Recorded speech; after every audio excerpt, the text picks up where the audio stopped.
Exagerados. Good morning, everybody. How's everybody doing today? Are we excited about RGV Startup Week? Yeah? Well, let me just tell you, this has been a long journey for this team and everybody that has been involved in putting together this amazing week for you and only you. This is made for our entrepreneurs in our community, for our small businesses in our community, for our innovators, for our creators, anything in between. This is for you. The reason that we do this is because our region is changing. It's because now we are living in times in the Rio Grande Valley that we have to do this kind of event for you to get support, for you to know that you're not alone and that there are resources out there that can support you, help you, motivate you, inspire you, and everything else. And we do this because it's time, because the Rio Grande Valley is waking up to a new world of innovation and entrepreneurship.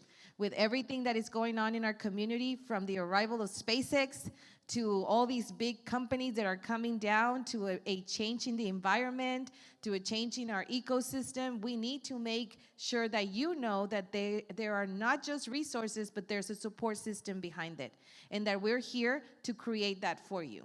So RGV Startup Week is not just a festival or an event, it's a movement. It's a movement for us to feel that we're changing and that we are now in a national competitive landscape, that you don't have to go, and I'm sorry if there's anybody here from out of this, within the state, you don't have to go to Dallas, you don't have to go to San Antonio, you don't have to go to Houston, you don't have to go to Austin.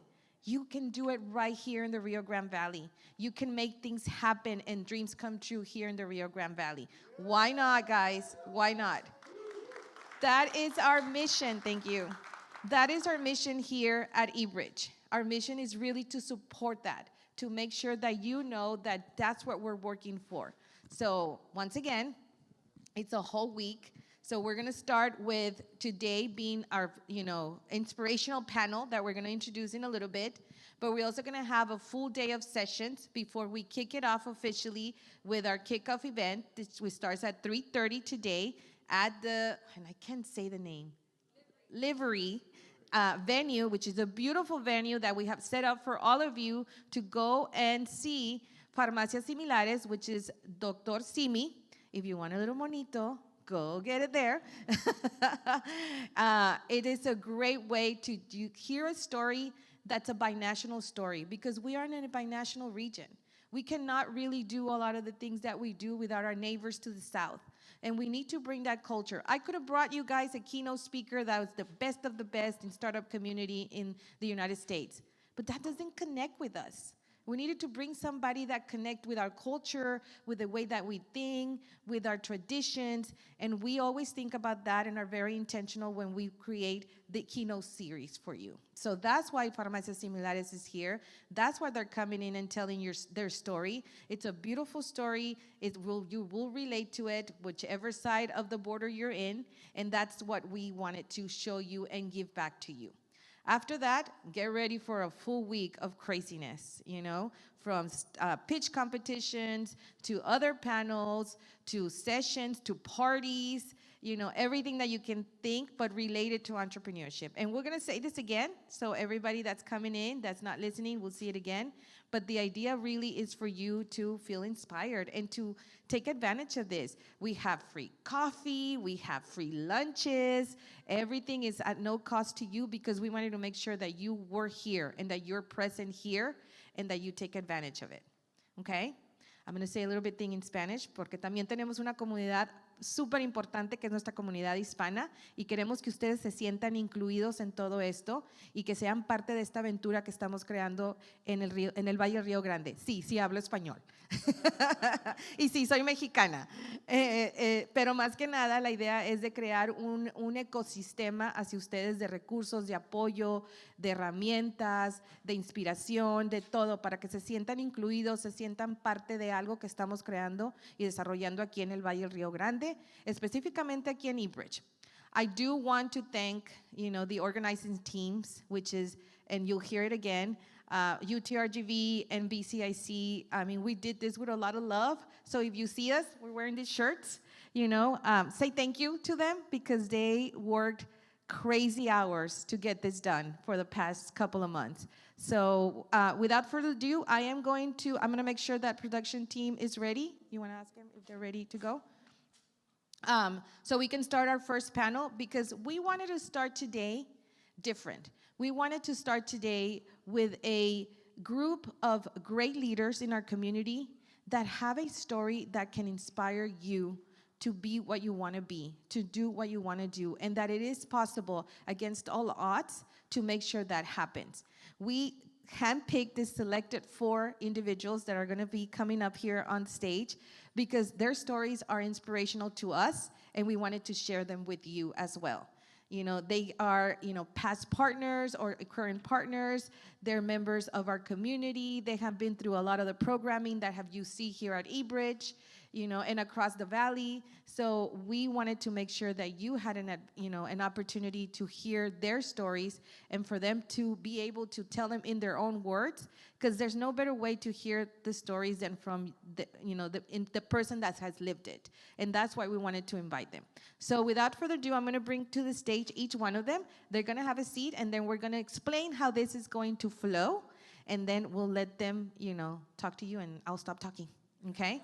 So once again, welcome to RGV Startup Week. Welcome to eBridge. Enjoy the week. On Thursday, we do have programming here, but we are out in the rest of the valley because we need to share, with everybody else. And, we want to make sure our region knows that we're going to be out in Harlingen, we're going to be in Edinburgh, and we're going to be in FAR. So join that schedule. If you, make sure you have your app in your phones, the Huba app. I always say it wrong, and first time I say it right.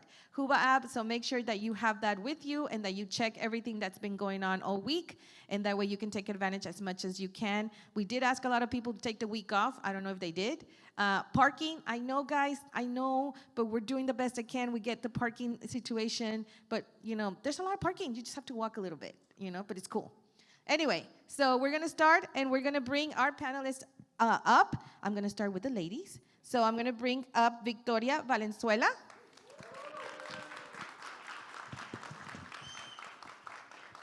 Welcome, Victoria. Here's a seat. Daniel Pizana.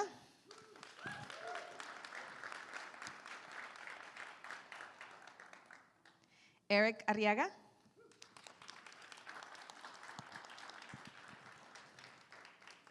And Gilberto Hernandez. Careful. Hi. So, I'm going to let them introduce themselves.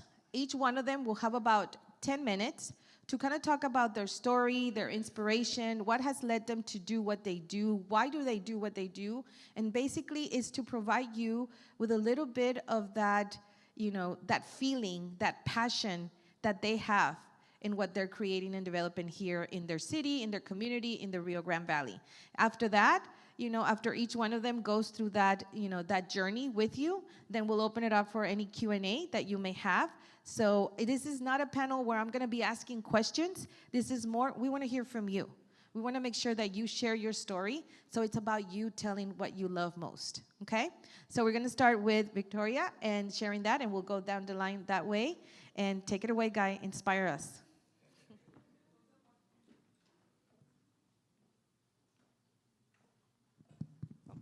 Good morning, everybody. My name is Victoria Valenzuela. I am the owner of Girl Gang Market, shop and venue here in Brownsville, Texas. So my entrepreneurship journey started when I was 19 years old. I'm 25 right now. So it started fresh out of high school. I was kind of like in between a lot of things because when I graduated high school, the year after that was COVID. So as we do know that COVID was something very depressing, especially in our community and especially just in the whole world in general. I wanted to find something that inspired me. And I started, experimenting and doing a lot of research on cruelty-free and vegan cosmetics. I do have a beauty brand here in Brownsville, Texas, that's called Glam Flitter Lashes. And that's where it all started. So little by little, I started growing my beauty brand, and from there, I started hosting pop-ups. So my very first pop-up was at my mom's raspa stand. She has a raspa stand in front of Perkins Middle School, and it was just something super, I guess you can say, spontaneous, because I didn't know, like, the vendors that I got there were my friends, but just from the internet.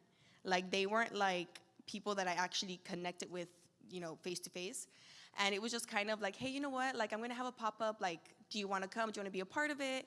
And, you know, they were all girls, like, they were all women. And they were like, no, yeah, for sure. So that's how we started it. It got so popular that day. I remember even the city of Bronzeville came and kind of tried to be like shut us down, because they were like, you don't have, you don't have the number of capacity, like, for, like, you don't know the capacity, like, for the space here. And parking was crazy and stuff like that. So I'm always gonna remember that, because honestly, when I first started, like, I didn't think that it was gonna grow to what it is right now. So little by little with my entrepreneurship journey and, like, you know, vending at markets, becoming a vendor at markets, like at First Friday, at Lunada, and different events here in Bronzeville and also outside of Bronzeville, I took it upon myself, like, in 2022 to be like, you know what, I want to host a pop-up, but I want to do it indoors. I want to have vendors. And mostly because when the very first time that I hosted it, I did like a toy drive to give back for Toys for Tots, because it was during like the November time. So again, we were in the same predicament a couple years later, and I was like, you know what, I want to do it bigger this time. I want to get some more toys, and this time we're going to donate it to our migrant community. So that's what we did, and honestly, when the very first time while doing it, I didn't think that it was going to be like such a hit, or not that I didn't think it was, but I guess when you're dealing with something or doing something new for the first time, you're always, at least for me, I'm always like taught to like downplay it, because you're kind of scared as to like what's gonna happen. And I remember that day as well being super awesome, having a really good turnout, and going home and getting a lot of messages from the vendors being like, Victoria, when's the next one? And I was like, next one? Like, what do you mean? I was just gonna do this. And they're like, no, you have to do one. And then I had one of my friends being like, you have to do one at least for February, please, because it's Valentine's Day. And then, you know, like, we have vendors that do the little cookies, and we have vendors that do little baskets. Like, please, you have to do one. And I was like, okay, you know what, I'll do it. So mind you, when I first started, I was only renting 1/3 of the event center. Right now, Girl Gang Market, if you go, it's the entire ballroom because of how much it's grown.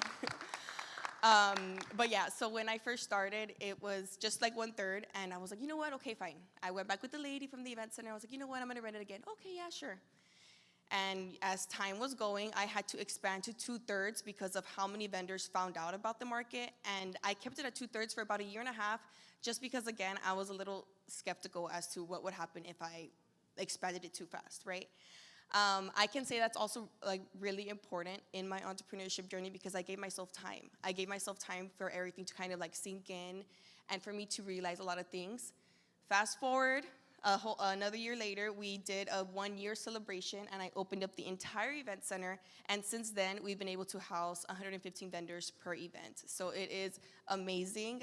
There is a lot. I feel like there is a lot of talent, especially here in the RGV. So I'm super just blessed that everything kind of just started, and I was able to believe in myself from the beginning. But of course, I couldn't have done it without my family.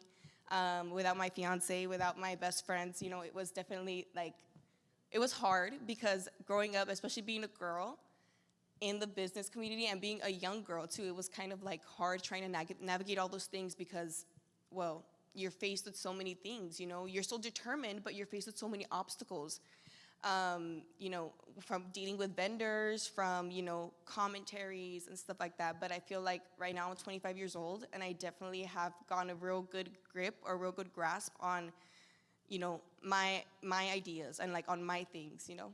But yeah, that's a little bit about me. I'll hand it over to the other panelists, because if not, I can be here rambling all day.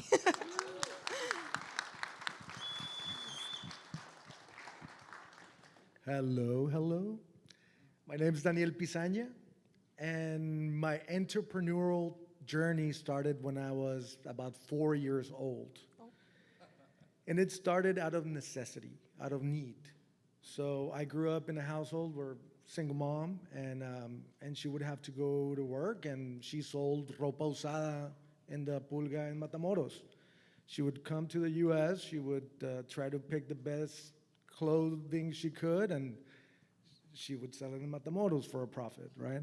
So she would have to leave the whole day, and my sisters and I would just, you know, sometimes we needed money to eat. And one of my sisters, I remember, She would cut tortillas in triangles and make them tostadas, and then we would go to door selling tostadas. And then at 5, it started with oranges. My mom bought me a sack of oranges and cut them in 4, put some tajin, and I would sell them door to door. And it was out of need because, I felt the necessity to bring back to the home, even though I was 5, 6, I think to me, I was just so proud, to be able to tell my mom, like, hey, I made some money, And, but my mom taught me the most valuable lessons in business that I can, even to this day, tell you about. I mean, one of the things she taught me was to be fair to your suppliers. Sé justo, mijo, con los que te venden. O sea, todos tenemos que ganar en esto. No le regatees al señor que viene a vender eso de su pueblo y, don't haggle the guy that worked very hard to sell you this, whatever he's selling. She taught me to be fair. And she also taught me the value of collaboration. So, there's a saying that she would sell Mexican curiosities at the Mercado Juárez in Matamoros. I don't know if anyone's familiar with that kind of world, but it's just, everyone sells the same thing. If you go to Progreso, everyone sells the same blankets, the same zarapes, the same hats, right? But my mom taught me, like, look, siempre hay para todos. Like, the sun shines for everyone. We need to collaborate. So when she would get a customer that needed a jacket size medium and she didn't have it, but she knew her neighbor had it. So what she would do was just go to her neighbor, like, hey, I have a client. How much, for me? Well, give me X amount. And she would go and flip it and sell it for a profit. And that was how everyone made money, how everyone fed their family. Collaboration will always be the right answer. And so, my life was lived in flea markets. And I remember when it came to time to go to school, to go to college, everyone thought I was going to go to business school, right? Because I've been hustling since I was 5 years old, man. Like, I've sold at every single market you can think of. And I love selling things. That's really what I wish I would do if I were not a lawyer, because I'm a lawyer. I picked law school. But see, business to me was natural. I was like, I learned business. Like, what is there more to learn? I mean, you have something, you need to sell it for a profit, and it was so simple to me because I grew up seeing it in practice. I saw my mom, I mean, she would get arrested by CPS this day, but we would go pick the trash cans for curtains and stuff, and it was trash. And she would make money out of trash. Like, that was, oh my God, the best business ever, So, exactly. So, when I decided to be a lawyer, I had my own personal reasons, I saw how, I saw how a legal problem could affect someone so much, that they might consider doing things that, I'd rather not talk about, right? But I can see how legal problems can affect a whole family. They can destroy a whole family.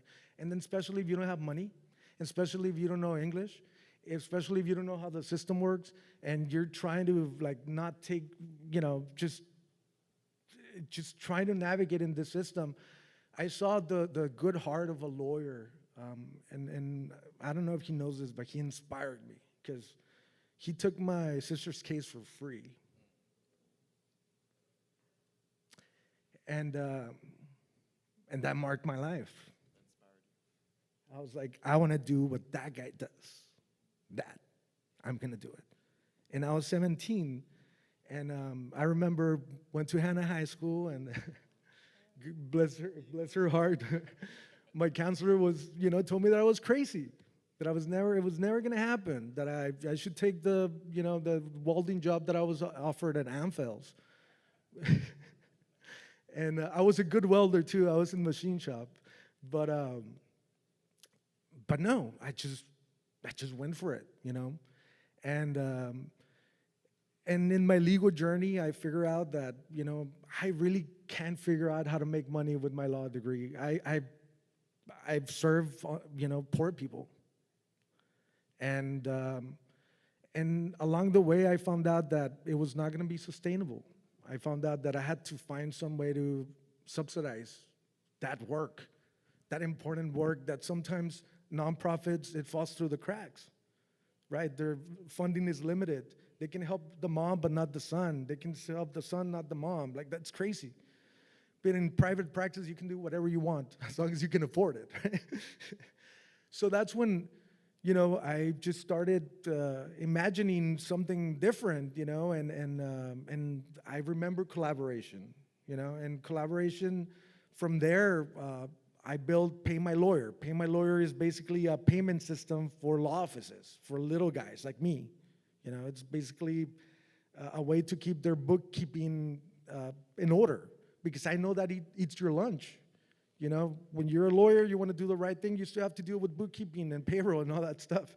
So, I built that tool to help lawyers lawyer more, advocate more. And then the Legal 911 directory. So that's a directory where people can find a lawyer and they can figure out what kinds of lawyers there are. And, just trying to educate the community, at the same time connecting my people with the lawyers who are willing to go and fight for you. From that, I co-founded Noah's Ark.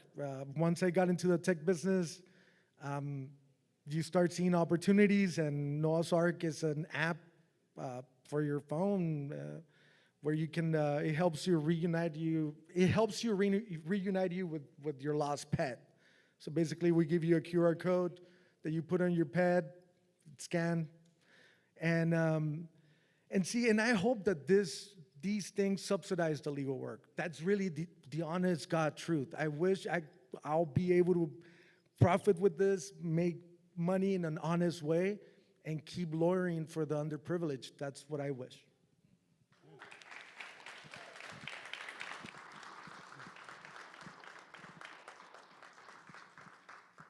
Very powerful, very powerful. So good morning, folks. First and foremost, I'm so excited to be here. Startup Week, when opportunities arise, you take the opportunity to get there. A little journey about my background. So who here has ever suffered with ADHD, ADD, or some kind of ADHD, whatever it is, right? So a little background story, I was the problem child in my community, no joke. I was the youngest in my family. I got two older brothers, my middle brother. Great working family members. My parents worked their tail off to give us the life that we have now today.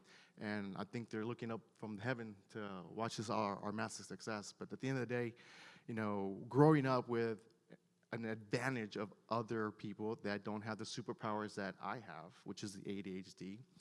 I went to all the elementary schools because I was super hyperactive. I'm from South Morningside area. I went to all the elementary schools because the thing is, they couldn't find the problem, what it was for me. So my older brother did martial arts and inspired me to become what I am today. And honestly, I think we all had the entrepreneurship at a young age. Like you said, you were hustling at a young age. I was hustling at a very young age too. I was cutting grass at 6 years old. My first business was 12 years old. We were renting tables and chairs.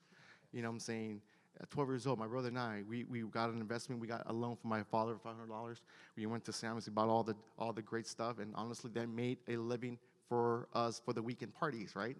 But anyways, going back to the ADHD, so they always said, what's wrong with him? Why is he so hyper? Why can't he pay attention? Well, I just couldn't stand still. So I joined martial arts, and it changed my life. that was the temple, it was the therapy, it was the blessing that most kids don't have nowadays, you know. Honestly, and I did martial arts for numerous of years. It took me places that I've never been before. I was in the U.S. national team, and you know, honestly, it's called success and discipline. And we all have discipline as entrepreneurs, right? But honestly, you have to have the right coach on the right seat with you. And so I joined a journey. I opened up my first location. Actually, you know, I didn't even graduate high school. I was the C.D. student, right? But I always thought C's get you degrees, right? And I'm the first in my family with a political science degree from the University of Texas at Brownsville. I'm the first millionaire of my family. And honestly, hard work and dedication, but you knew who lit the path? My brothers, my family lit the path for success. And martial arts has been a great blessing, especially for me and my family. And I took that martial arts skills and I 10x'd it. And what that means is I own a franchise called Premier Martial Arts. We cater to hundreds of students across the United States. And our niche is because kids like him right there, my son, I do it for him and my family.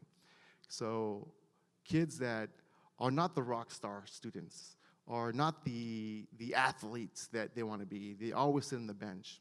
So my itch is why cater to them and why can cater to those kids that can become total rock stars, especially in the community. And from there, we have gone from zero to hero, especially when it comes to how to help a child, a family member, how to scale themselves and also the success of a family. Without being, you know, I've been to many trainings. I've been to a lot of sales. I've gone to the top of the top of the top of the chain.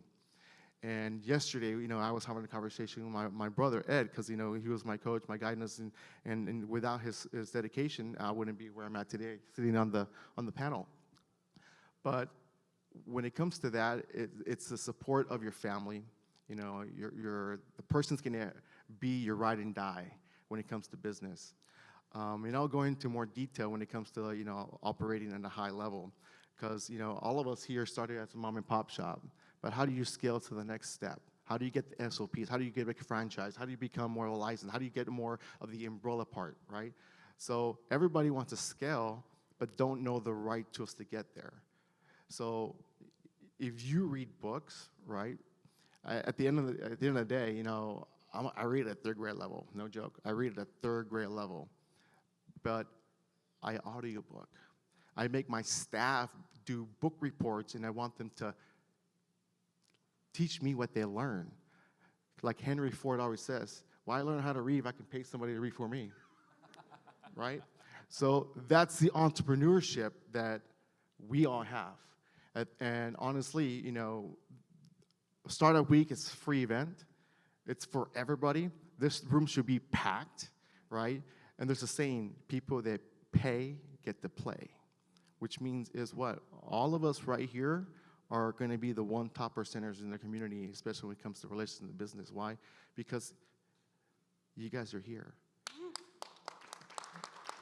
You guys are here. And what I learned is if you get something for free, guess what happens? You don't take advantage of it. When you pay for it, you become what you want to become. Wouldn't you agree?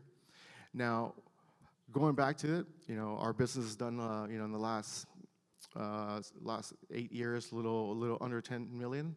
This is just martial arts. I'm saying just martial arts. Everyone's like, martial arts, you do a business? Yeah, I do a business. But with that it's a roadmap to become successful. And I'm gonna end it in a note so that you guys have the mind shift, the mindset, okay? We call this the money pledge. Are you guys ready? Because at the end of the day, we're in business to what? Make cash flow, right? So what I want you to do real quick, put your 2 fingers like this, okay? And I want you to say it like you mean it, because at the end of the day, you are what you are, right? What you preach for your community and your business. So we call this the money pledge. So repeat after me. Say, I pledge allegiance. No, that sounds like a Sunday. I want to sound like a Monday, right? It's Monday, fresh day. Come on, say it with confidence. Say, I pledge allegiance, to my thing. So a thing and a thing is a totally different thing. A thing is just a chair. A thing is like your community, what you accomplish, what you get in life. Your thing.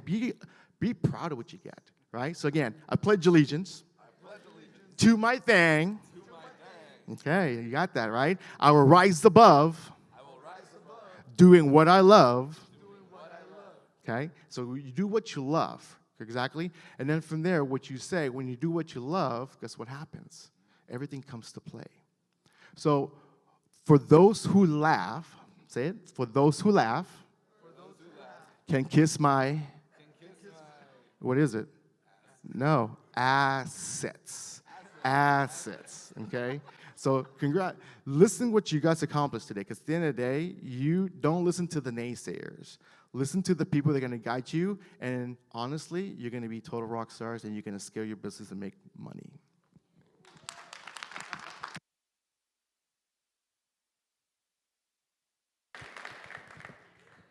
I'll have to write that down somewhere.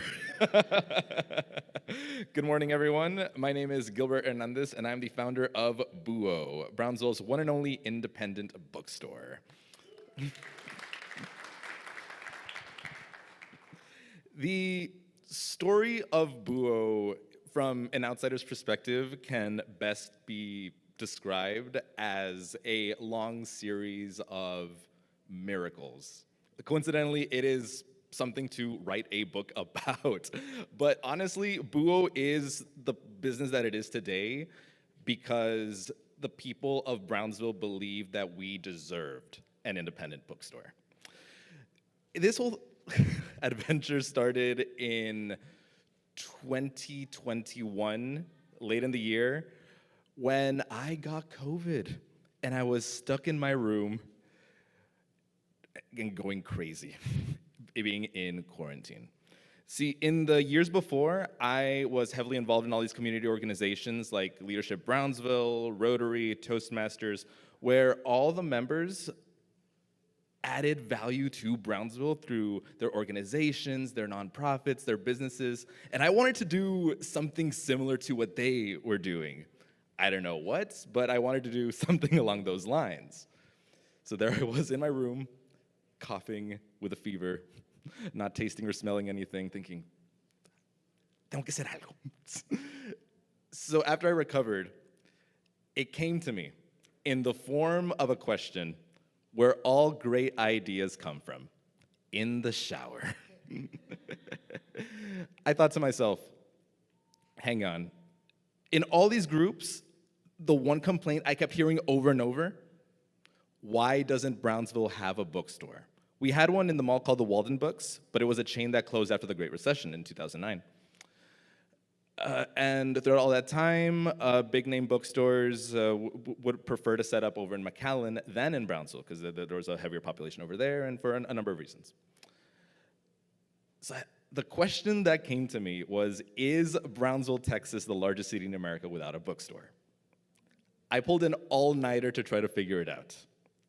Since I only have 10 minutes, the answer is basically yes, but no, but basically yes. So because we were essentially the largest city in America without one, I thought to myself, I need a career change. I have to do something about it. I go to the States, I file the paperwork, I go to the bank to set up a business account. The thing is, they could only give me a $5,000 credit card. You can't do much with $5,000 as a business. It's something, but I thought to myself, okay, if I'm going to begin, it has to be very small. I set up originally in vendors fairs, much like Victoria's. Victoria, by the way, you are an incubator of entrepreneurship, and you are a valuable member of this community. Yeah. I could not be where I am if it not been for similar vendors fairs like yours. But it was all with the idea that we are going to prove our notions wrong. Because for the longest time, an independent bookstore was thought to be a business impossible to set up in Brownsville. A lot of us may have heard things like, oh, Brownsville cannot appreciate literature, or blah, blah, blah, blah, blah, blah. No, we gaslit ourselves into doing that, but I knew that the demand was there because it was the complaints I kept hearing over and over and over again. Well, in my first vendor's fair, even though it was just a table, 2 library carts, and 500 pounds of books that I would carry around in the back of my pickup truck, I was the only one there that consistently had a line because people wanted to have that experience of having a bookstore again in Brownsville. So there I was going from place to place. Small businesses would open their doors to have me sell books there for the weekend. All with the idea I wasn't going to be a pop-up forever.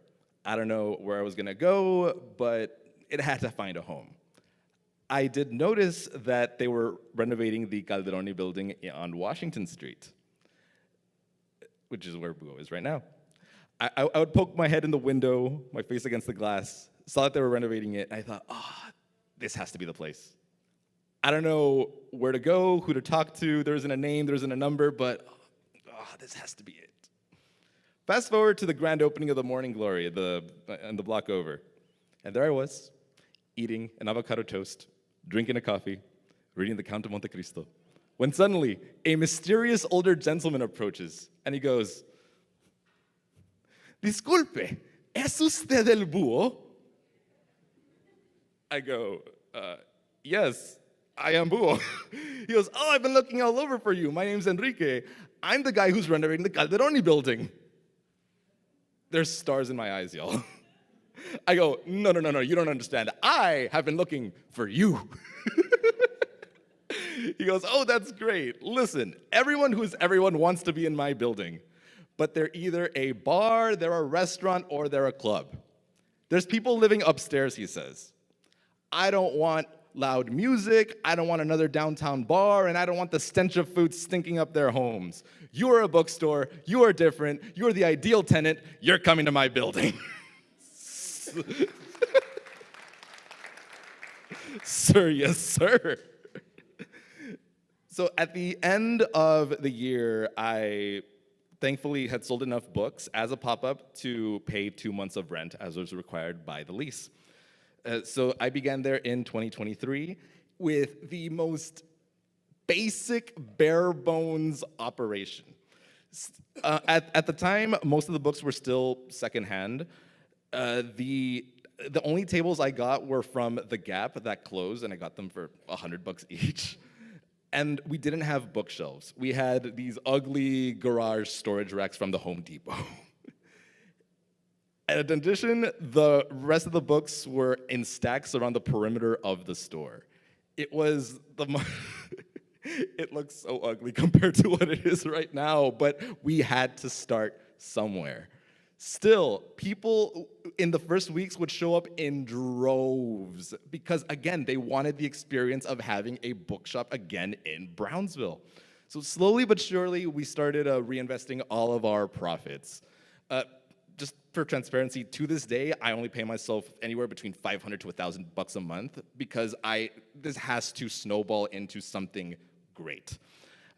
So all the furniture, Facebook Marketplace, all the decorations, estate sales, wherever I could find them at a good price to not waste so much, to give it the respect and beauty that it deserves. So imagine my surprise when later that year, I got word that a bookseller in Lawrence, Kansas was retiring and selling all his bookshelves, quality bookstore bookshelves, for a ridiculously low price. I called dibs on 18. I hired a mover to go over to Kansas. In the middle of a tornado warning, by the way. This is Tornado Alley. But thankfully, the tornado missed that particular area of the town. The bookshelves got loaded, and they came in here to downtown Brownsville. But here's the interesting thing. Buo eventually took on a whole life of its own because all these wonderful community organizations wanted to do events there. Things like community outreach, activism, art, poetry, anything at all. Buo was the space for everyone. It really took a life of its own. So eventually it actually became and looked like an independent bookstore, but I knew from the very beginning that it needed an additional stream of income. In fact, if you look at the Buo logo, it is an owl with a book for its horns and 2 coffee cups for its eyes. From the very beginning, I knew that Buo could only survive and thrive if it had a coffee program. And anyone who deals with food and drink in Brownsville will tell you horror stories. But it is not impossible if you, as we say here, si le terqueas, if you're persistent enough, you'll get there.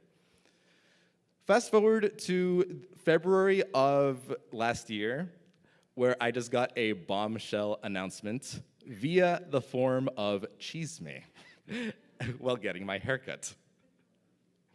The hairdresser was cutting my hair and saying, "Hey, so there's a big bookstore coming, the one from New York City here at the mall." I go, "Wait, what?" Yeah, it's gonna be between the entrance and the main event. Y'all, 2 whole months before the city of Brownsville and Mayor Cowan announced that it was coming, I called the manager on site at the time, "Jackie, Barnes & Noble is coming." I had 2 whole months to prepare on how to adapt and pivot to the reality that we were not going to be the only bookstore anymore. And then after having several conversations with other booksellers, I came to the realization, you know what? I will be okay if Buo just focuses on what it does best. Barnes and Buo are 2 very different businesses. As you said, el sol sale para todos. They specialize in new books and thousands of books. We have new books, we have secondhands, we have antiques, we have community events, we have board games, we have wine. Nada que ver. And when I tell people that are worried about Buo in regards to them, I tell them, there's 1,000 Barnes and Nobles, but there's only one Buo.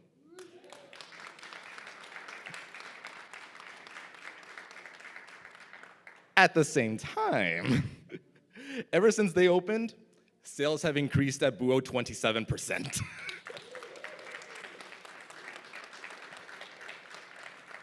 So honestly, I'm fine. But it did give me the urgency that I needed to kickstart the construction of a coffee bar. If you look at what it is right now, it is, I dare say, one of the most beautiful bars in the whole state of Texas. But throughout all this process, there have been 3 main takeaways. I'm of the belief that each and every one of us is blessed with a unique combination of traits, personalities, skills, talents. This specific combination that we all have has never before been seen and never after will be seen again. If you can figure out how to best combine those in a way that connects with the community and monetize that into a business, all the while injecting your own personality into it, you will be uncompetable. Secondly, I am a big believer that if you fuel your business with passion, the more people you interact, the more doors you create. And the more doors you create, the more luck, the more miracles it seems, statistically, for you to generate. And thirdly, if I were to distill all this into one single phrase, it would be the Latin phrase, in viam aut faciem. It comes from the time when the General Hannibal was trying to move all the elephants across the Alps. And they told him he couldn't do it. These are elephants climbing mountains in a continent that they are not used to. So he said that phrase, which translates to, I will find a way or I will make one.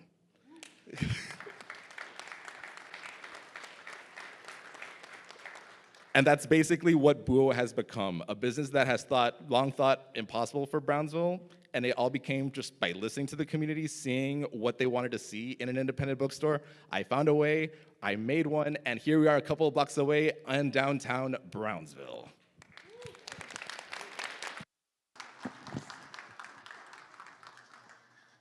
Was that cool or what? Did you guys get inspired? Yeah? Their stories are phenomenal. I personally know a couple of you. You know, I've worked with you in programs. You've been through, some of those journeys with us. And I believe that we have laughed and we have cried a little, through the journey. But that's the whole essence of their stories. They're so impactful. And yes, you can do it. Yes, there's a way. Yes, you can find a way to get everything done. Do not think that just because you don't have it right now doesn't mean that it cannot happen eventually. So keep fighting for those dreams. And if you need somebody to catch those dreams and help you, that's what we're here for. So without further, no, thank you. We're going to open it for questions. Does anybody have a question for any of our panelists? Don't be shy, because then I'll start picking people. Just kidding. You know? Sorry, I forgot I was not in a program. Any questions?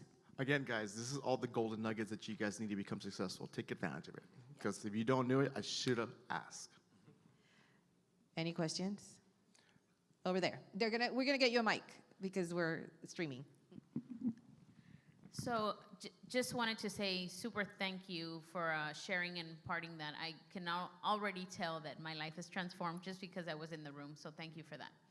I guess my question is, if you had to give the biggest pitfall, the thing that you learned the biggest this far, what would it be? The biggest pitfall. We'll start with, Eric, and go for it. Go for it. Mhm. Can you elaborate? Far. The hardest thing you've overcome so far as an entrepreneur. Doubt.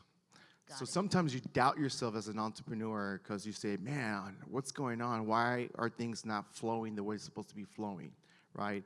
Why is my staff not being on the same page? Why are members dropping? Why? They're always the why, the what if, correct? But honestly, it all comes down to leadership. It comes down to how do you plan and structure your culture, your community, and also how you establish your process. There's three things that I rely for: people, process, and products, right? When it comes to running a business. The team has to be in the same level. You have to educate them how you want them to do the job correctly. And it's going to be a roller coaster. It's not like, from day to day, you're already, climbing the mountain. No, it's more like all ships rise with rising waters, because you all have to be aligned. And, it's all about education, training, and accountability. And when it comes to businesses, honestly, it's about, who knows you. You guys know it takes 7 seconds to make a first impression, correct? All right here made a big impression on me and myself. I'm sure you guys. But when it comes to the downfall is market. Do people know you? If people don't know you, they don't flow you, right? So the number one rule of marketing is what? Promote, promote, promote. Would you agree? But that's going to be the downfall too with that part. I feel like the biggest lesson I learned, and thankfully I learned it at about the right time. I felt that Buo was in serious jeopardy in around the year 2024, halfway through it. By that point, I probably had less than $2,000 in the bank. And I thought to myself, okay, I'm in trouble. I have to find ways to make more money. And the biggest strategy to that was diversifying the inventory. Books are expensive. Paperbacks, new ones are 18 más o menos, new ones, or hardcovers are 30. And a lot of people want to enter Buo and want to support or buy something, but they may not resonate with anything there. So it was at that time where I started experimenting with posters, plushies, little knickknacks. I feel like that has become, I want to say 20% of all sales, even though it doesn't, they individually don't compare to a book. It adds up to the point where I can safely have my head above water. Gloria? So I guess something that's been has been a challenge, and it continues to be a challenge because obviously this entrepreneurship journey is still going, is I guess listening to a different type of, I don't want to say audience, right? Because I try to listen to all kinds of audience, but I can say like a lot of negative comments, because I feel like when I'm a huge believer in listening, not what you want to hear necessarily, but something that's going to help fuel you. So I was in a panel last year here at RGV Startup Week with Her Texas, and they had asked something similar, right? And I remember, going home and thinking about this question, over and over again. And what I would like to say right now is I love to listen to all kinds of opinions and all kinds of, people and stuff like that, but I really do focus my attention on two things. Is it gonna dilute my plan, or is it going to like pour back into my plan? because I definitely feel like, being a girl and being, a part of a business community, sometimes it gets really hard. It gets really hard, and there's a lot of self-doubt as well. I'm still growing up. I'm 25 years old, right? So I always I feel like I'm a different version of myself every single season. But nonetheless, I would definitely say that is one of my biggest challenges right now, and it has been one of my biggest challenges, is definitely like seeing where to put, I guess, my intention, or where to get like my commentary from. Especially when you're on social media a lot. Like I have multiple pages. Like I said, I have a market, a shop, and a venue, and I do cosmetics on the side. I feel like I'm a very visible person on social media. So obviously on social media, I'm not gonna go and put for example, I'm a full-time student. I'm not gonna go and put I failed a test today or stuff like that, because that's just not what my business consists of and stuff like that. But I do feel like, that is one of my biggest challenges up to date. But yeah.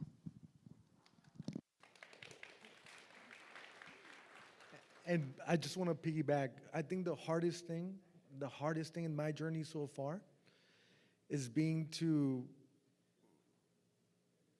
find the power within. So, like the who am I to think that? Who am I to think that big? Who am I to think that I can do that? Who am I to,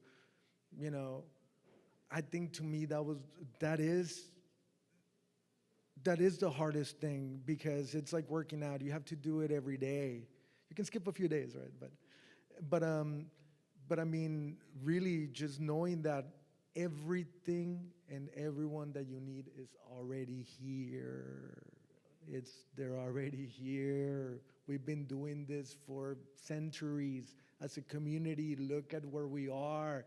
This is a community that's growing. It's not shrinking, it's growing. People want what we have. What we have. It's ours. This is ours. And finding that power, it took some experiences. That's all. Can I end it with that? Because honestly, when you said about the inspiration about doubt, so there's a story called The Ducks and the Eagles. Have you heard of that story before?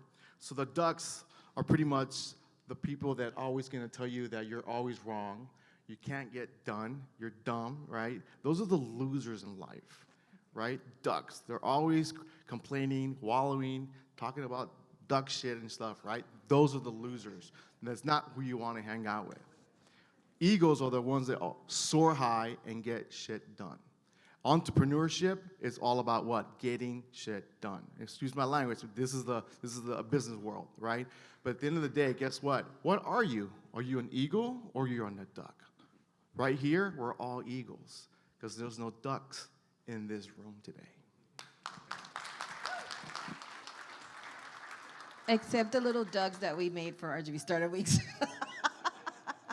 Except that he's a mighty duck, though. He's a mighty duck. Yeah. Next question. I know you all have different views, different kind of businesses. How did you get funded for your dream? We'll start with Victoria over here. Well, I can definitely say that I got funded through the small business community. When I first started, right, my first market, it was a free market, because obviously we were outside. It was a parking lot. It was outside my mom's parking lot, right? So obviously I wasn't going to charge there.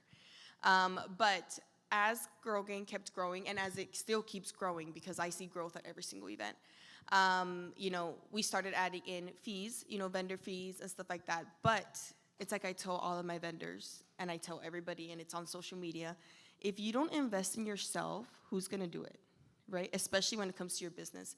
So these events, if you guys have ever seen them on social media, I go all out. I have a DJ, I have giveaways, I have costume contests, I bring in different characters per theme. This past one that I had was Super Mario themed, so I had a big Bowser and had a big Mario, and those were super expensive costumes. But a lot of people have also told me you don't have to do that much. Like you can just put like a speaker, or you could just do this, or you could just do that. But I feel that that's part of the experience, you know, being a vendor at Girl Gang, and I look at it as a vendor perspective as well because I'm a vendor. I feel like it is more than just a transaction. You know, I'm not just renting you out like a table and some chairs, here, go set up. You know, it's more of like a community, you know? So I'm very thankful that I got to build my business while building a community.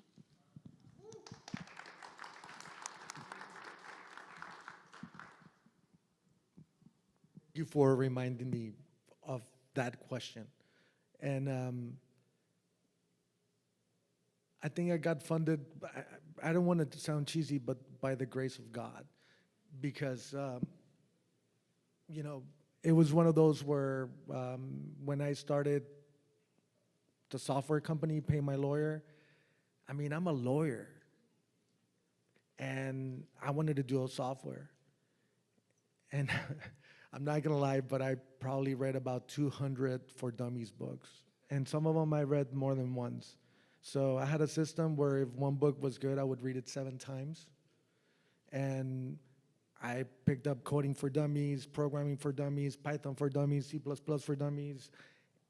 I just went on a obsession. And and I think that obsession started like first freaking out people around me, because it was like, man, like, are you okay? Like, you know? And then I think people started accepting that I was off the rocker, and then they started helping. So now, you know, I think people saw that I was just not stopping. So I had a friend, my co-founder, Juan. He's a computer scientist. He was like, bro, what are you trying to do, man? And I was like, this. It's like, I'll help you. And then he started doing it. The only thing that I can remember is when I was in high school and I was fixing up my old Mustang, and one of my friends was like, dude, I'll help you, I'll teach you, but you have to come on the weekends. And on the weekends, we'd work on the car. Same thing, that's how we built the softwares. It was me and my friend at night, in the morning, weekends, vacations. It was just doing it ourselves. It was him and I. It was marathons, like the whole weekend we would stay up all night, coffee, Red Bull. And so, yeah, I mean, that's, thank you for the reminder. So how did I fund my business? Well, it's called American Express, right? No, actually, when I opened up my first location, it was a mom and pop shop school. We moved to Harlingen because my brother had a karate school here in the Brownsville area. So we moved to test the different market area. And honestly, you know, I had very little cash flow. And I applied for a credit card, and I got it, and I maxed the crap out of it because that was my cash flow. And if it wasn't for those credit cards, honestly, I wouldn't be where I'm at today. But honestly, you know, I didn't know business. I graduated, you know, with a political science degree and no business experience. I knew some business, right, by watching my older brother run his operations. But honestly, you need to get out there, you know, get people that coach you. And I became a consultant in the space that, you know, needs coaching, how to go from 0 to hero. But honestly, it's more like how to know the process. What's the steps? How do you get your EIN number? Does my EIN number give me some cash flow? Absolutely. Once you open up your LLC, you take that to the bank, and that's going to be your line of credit. Never put anything on your name, because don't forget, you know that there's a lot of people that want to take advantage of you or take your hard earnings away. And we'll go to that to the different story, because there's a lot of route how I've scaled my businesses to how to make them more of the process. But, you know, being a lawyer, you know, there's always the sharks out there that want to take from the hustlers, right? But honestly, if you invest back in your business, you will get a 3x or 4x return. Like the Jim Rohn, you guys who know who Jim Rohn is, I'm a sucker for all books now. You know, at my I don't know what you guys are ages, but I'm 43 years old, right? I'm the old dog here. But honestly, Jim Rohn always says, if you work on your job, you can make a living. But if you work on yourself, you can make a fortune. So I'm in that path of, what's next? What's the fortune for myself and my family and my company? But honestly, get funded, get educated, get your cash flow so that you can take the little step further to become millionaires.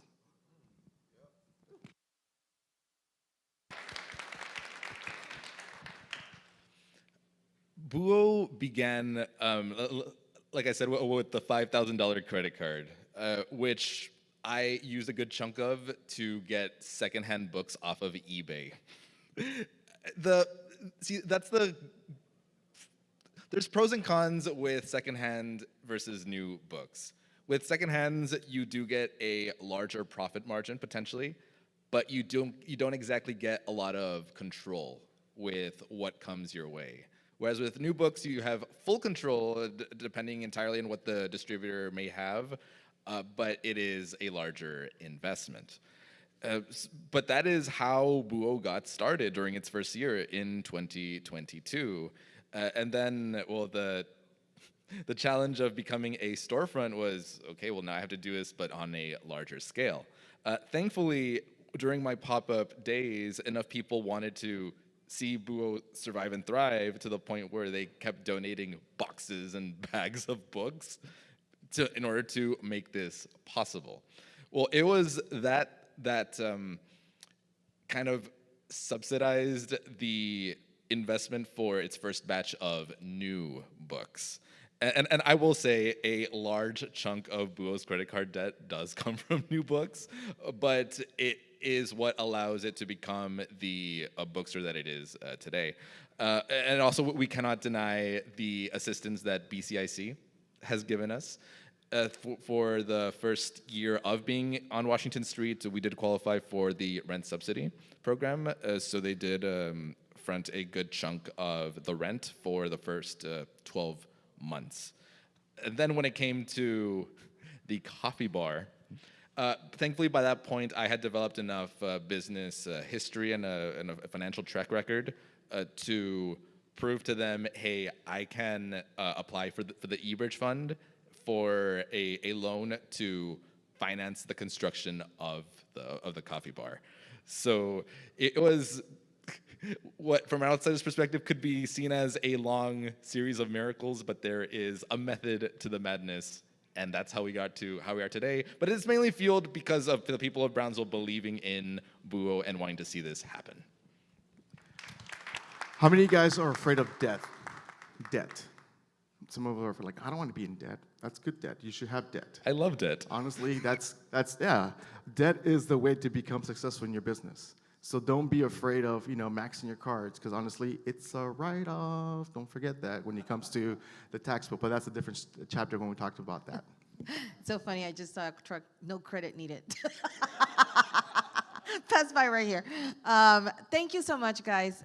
Really, I just, a quick side note on Buo. I remember that one of his first pop-ups was at our first Startup Texas competition, remember? And that's how we met, because he was there with his books, and I'm like, oh my God. I knew that he was gonna become, something bigger than the pop-up world, but, I remember, and it was a startup competition that we will have here on Wednesday night. So, and that you have, been part of. So I wanna thank our panelists. Guys, it doesn't get any better than this, right? Look at these people and how inspiring they are. Their stories, their willingness to share even some of their fears, with you makes it a lot more impactful for you guys to, in your own entrepreneurial journeys. So thank you so much for the inspiration, for the motivation, and for being you and for being part of it. I know there's some giveaways that we want to give out from some of our, panelists, so take advantage of that. We're going to take a quick picture of the four of you here in the stage. Thank you, everybody. I'm going to pass it on to Grace, that's going to announce our next set of sessions. Please give it up for our panelists. Great, inspiring. All right, go, Grace.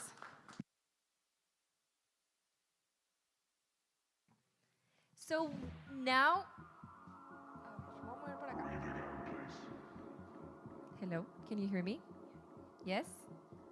¿Seguros? Sí, 100%? Okay, first of all, I have some announcements. First, Tenemos estos patitos all over the building. If you find one, it's yours. Hay unos azules también. There are blue ones that says eBridge, and there's yellow ones that says RGV Startup Week. Look around, I see one over there. ¿Ya lo vieron? Ahí está. And also, we have a reset room. If you are stressed, si ocupan un break de algunos 5-10 minutitos, they are doing a 7-minute guided meditation. So you can walk in at any moment on the day, and you can just, they have these really cool headphones, so you put them on, and then it's a 7-minute guided meditation. So if at any minute, at any moment of the day, you feel stressed out, you feel overwhelmed, you're more than welcome to join us on that. The room is called Starbase, so you can take a note on that. And we have 3 sessions going on right now at 10:15. How to sell your vision in Ruby Capital Room. All of the 3 sessions are gonna be in the back rooms. The AI co-founder mindset, building strategic partnerships between humans and AI. That one's gonna be on PNC Bank Room. And we'll now, and also SBA resources for small businesses in the RGB. That one's gonna be at Coca-Cola Room. Okay, we'll be back. Take advantage of the rooms, take advantage of the session. The wellness room is open. If you want to have a 7-minute meditation, great experience, guys. Take advantage of that. It is here all week. But let's go through the sessions. It's session time.